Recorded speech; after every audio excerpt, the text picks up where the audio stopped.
Godox Senior by Godox. It's a strobe retro made to fit on your camera and look really cool and do some interesting things. I hope you're going to have a good time with me. We're about to get into it today.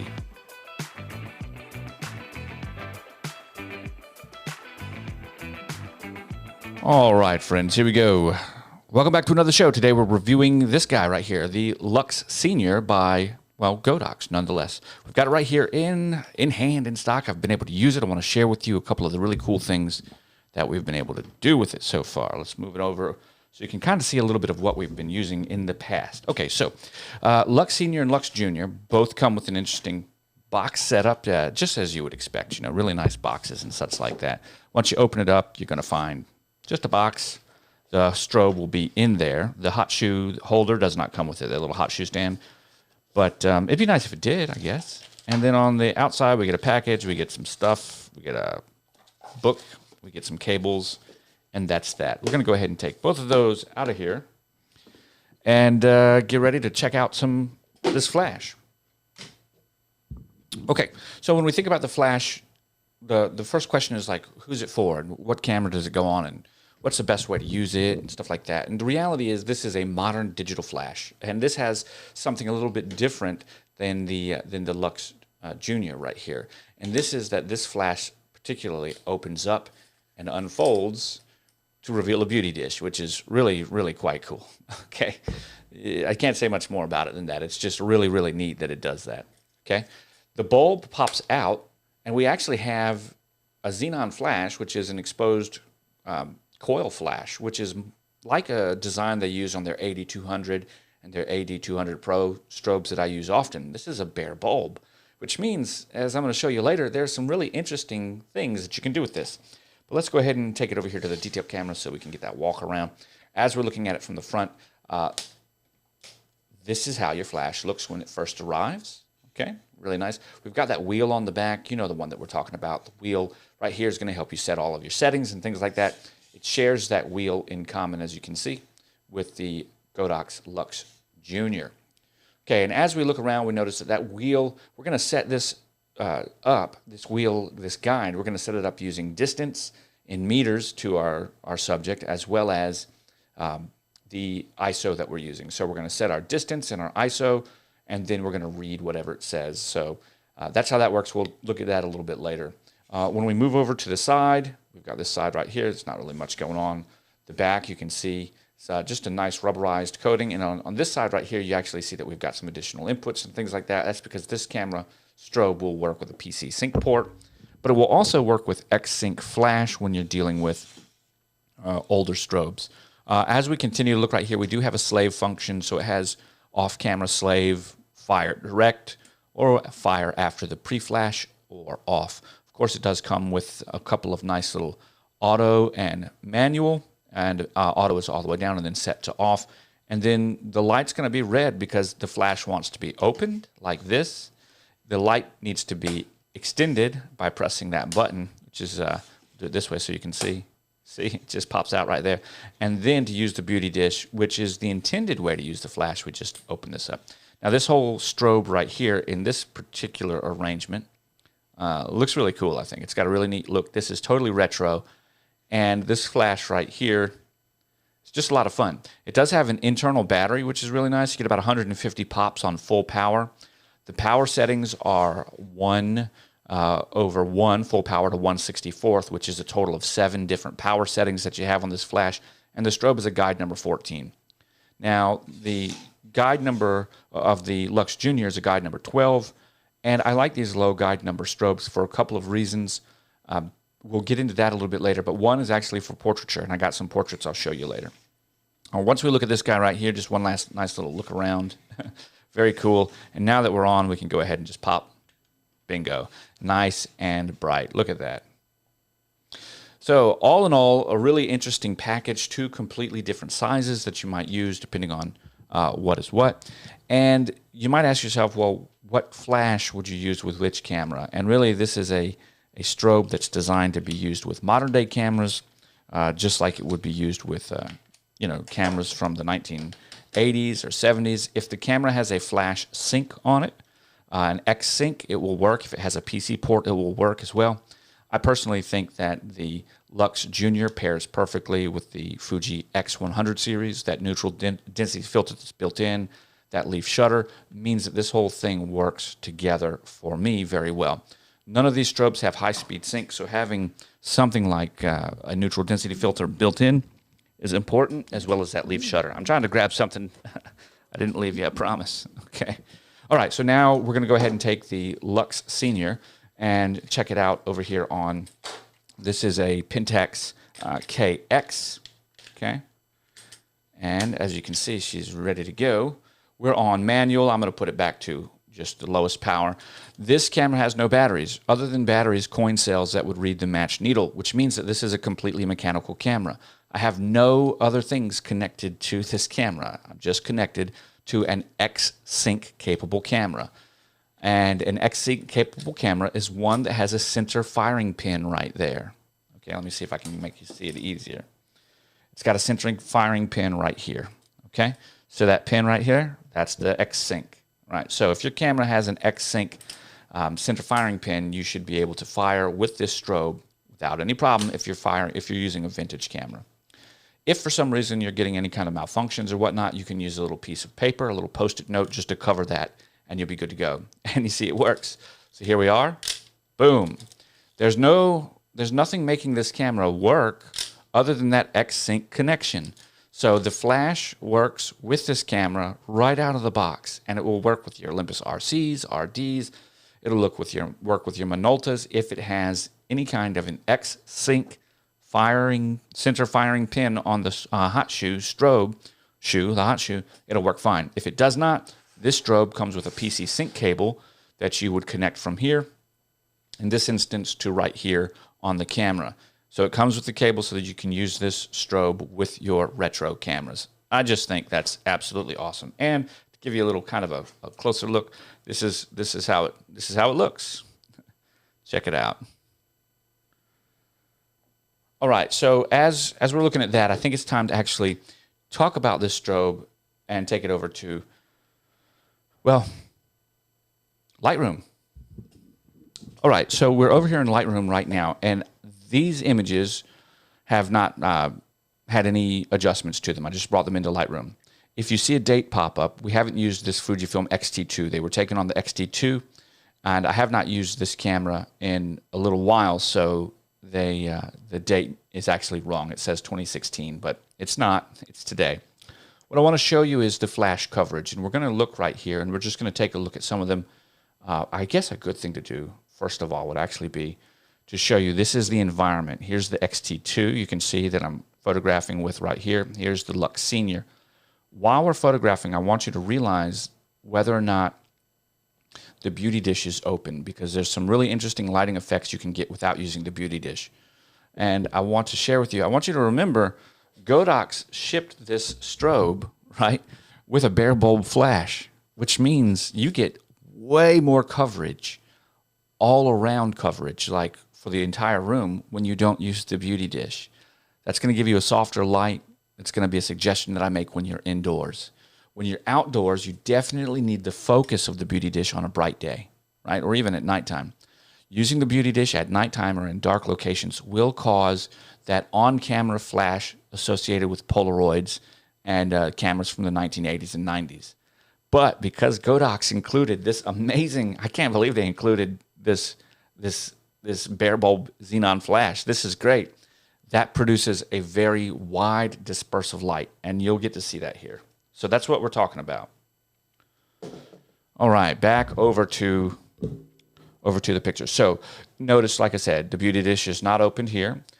This is from the front, which is seeing we're using the X-T2. Currently, I'm not using any neutral density filter. When I go outside, I will, right? But I had such a great time with this. And you can see the beauty dish open and the beauty dish closed so that you can see the different ways that I did employ using the beauty dish. Here's a top view just so that you can see where the focusing point is on the face, and that's it. Okay, now that that's done, I think it's time to go back over to Lightroom. So now you understand the situation. I wanted to give you just a picture of what was happening just with ISO 1600 indoors f2, okay, 1/60th of a second. That's a straight out of the camera JPEG, no flash. Now we have full power, okay? So yes, obviously we can make the flash reach full power, right? And that's with the beauty dish. And that is actually, that's without the beauty dish, excuse me, and this one's with the beauty dish. Notice how the beauty dish focuses it so much more. Now, these pictures are not designed to go hang on your wall. These are here just designed to show you the capabilities. So we're not talking about artistic creation at this point. Now we rein it back in. Here we go. Here's the strobe. And here is with the strobe on automatic power, where the camera decides, right? And then here is me using the 1 power less. So this turns out to have been full power. And here we are at 1/2 power. This is now the camera with the flash off completely at ISO 200. So we can see these. These were all, this important part here, we did do an ISO change from 1600 to ISO 200 on these. So just to give you an idea of what it looks like differently, notice that when you use the beauty dish, even right here, you're not getting very hard shadows. There's a few of them in the corners and such. You can kind of see. But when you also pull the power back and you use the bare bulb, it gets rid of that shadow pretty nicely. But that may not illustrate it perfectly. Let's move back over here. From here, we're going down from full power without the beauty dish, 1/2 power, quarter power, 1/8 power, 1/16 power, 1/32 power, and 1/64 power. So you can see the complete range, and you can see the coverage. We have complete coverage. There's not really a lot of vignetting that's going on. Maybe there's a little bit of fall off in the corners, but not much. It's a really nice look. And the overall color temperature is consistent across the frame. And this is consistent throughout all the different strobe settings. Okay, now let's turn it into something a little more fun. Here is ISO 200, portrait of my son, no strobe. Now we have the strobe. We've turned the strobe on. I'm using 1/16 power here, and I'm also using the beauty dish. Okay, now I've bumped the ISO up. A lot of times people are I want to talk about this. This is a photographic technique. We're at ISO 200. So when you're at a low ISO and it's too dark for the camera, remember that's the actual darkness, right? People often try to use strobes to bring in the additional light. Well, that's actually not the right way to go. You don't want to try to brighten the scene with the strobe. You actually just want to fill shadows and even out highlights. And you do that by upping your ISO. Now, notice how when we up the ISO, we can actually pull the power down on the strobe, and we get far less of this cat's eye effect, this cookie cutout effect right here. That's important. Now, we're just refining this as we go through. Okay, so this was here, and now we've got the beauty dish without the beauty dish and with the beauty dish. And you can see just a little difference in how it highlights. The beauty dish is more focused, as you would expect. You can look at the shadows even in this area I'm pointing to down here, without the beauty dish and with the beauty dish. Okay, so now we're closer to 1/2 power, really bright, and the beauty dish, and now we're 1/2 power without the beauty dish. Check that out. So that beauty dish really focuses light. Notice the cookie cutter effect that we've got back here. This is one of the reasons that I say don't use the beauty dish indoors, because it really focuses that light. When we're not using the beauty dish indoors, we get much more of a natural light look. He's by a window, and it feels like he's by a window. The only thing that lets us know that this was taken with a flash is this cookie cutout right here, which in Lightroom, if I was going to edit this, we wouldn't even see it. Okay, so indoors, I think this is a great selection. If you wanted to stay away from these types of directional flash, because of course there is no bounce, and this is a stronger flash with a couple of additional features than the Lux Junior. If you wanted to use something like this, maybe you would set up a particularly different area, or recognize that you might do a little work in post to get rid of some of this cookie cutter. But you could also just reduce the flash power a little bit more, which would help, or move your subject away from the wall even further. In this instance, I'm really happy with the way that it turned out. I would simply edit out that using my highlights and shadows panel over in the develop panel in Lightroom, and you wouldn't even see it. All right, let's move outdoors. Outdoors is important. We've slapped on a neutral density filter, and I just want to show you, when people talk about fill flash outside, this is why you use it. We've got a bright background. There's a lot of detail information in the shadow and in the shadows, excuse me, in the clouds here that I know that the raw file from Fujifilm would pull out. I'm shooting JPEG, I'd have a harder time pulling that out. But there's some blue in the area that, in this instance, shooting JPEG isn't showing. And all of these are JPEG images, just so I can show you a simple, like what somebody that doesn't know much about photography might do. If you were going to worry about doing a whole lot of editing, you probably would use a different Godox flash. Like if you were going to do a complete portrait shoot, if I was going to do a portrait shoot at the horse farm behind my house with someone and their horses, I would bring out my Godox 8200 Pros. I would bring out my triggers. I'd bring out my umbrellas. It's a completely different thing. So I'm shooting in JPEG here because I'm using the strobe like I expect most people would probably use it that get it. Okay, so no strobe. Now check that out. Look at that.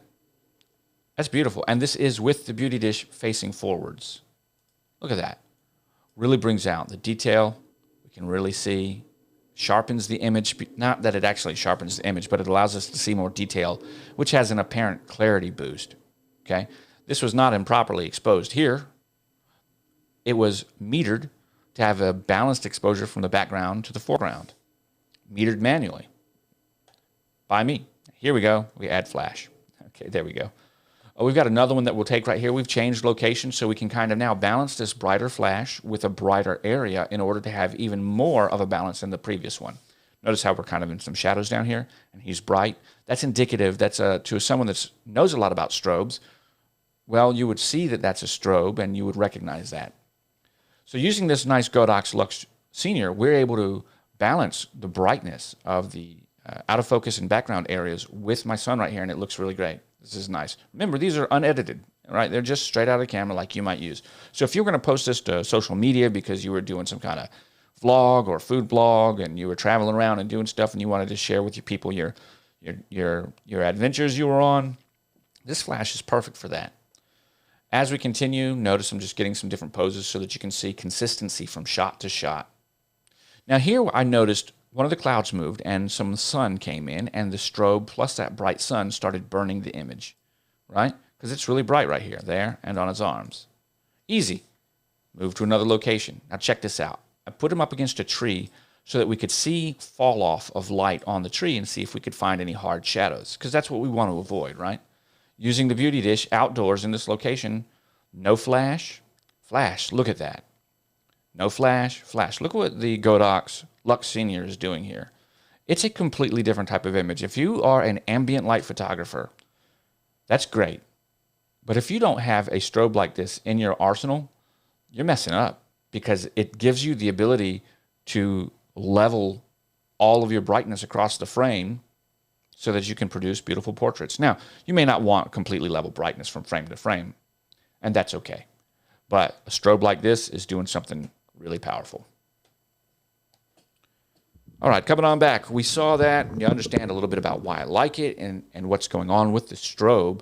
I think that it's a great flash all around. Now, a couple of things to know about using this. If you're going to use this with a camera that does not have a leaf shutter and you want to engage in like outdoor photography and stuff like that, man, look, this package is tiny, right? This fits in your bag a lot easier than this. Now, this is my standard flash I use everywhere I go, the V1, right? The round head flash. The reason it's got a round head is because it's attempting to mimic the softer fall off of light from a bare bulb flash. There are some other reasons out there too, but that's one of the things it's doing. And it's expensive. This is $250, $270, maybe more with the kit. It does have some additional attachments that it still attempt to give you that rounder, softer, more diffused light source. And that's important because small light sources like this are indicative for having really harsh strobe light, and it looks hard. So the idea is to soften it. Generally, to soften light, you need a bigger light or it needs to be farther away. Well, it's so crazy that right in this strobe right here, they're giving you basically one of their best technologies, albeit it's not as powerful as even this flash. This is a guide number 60. But still, look how powerful it was outdoors when we were photographing. So you're getting technology that's really, it's really top of the line right here. The other thing you're getting is ease of use and put into your pocket, right?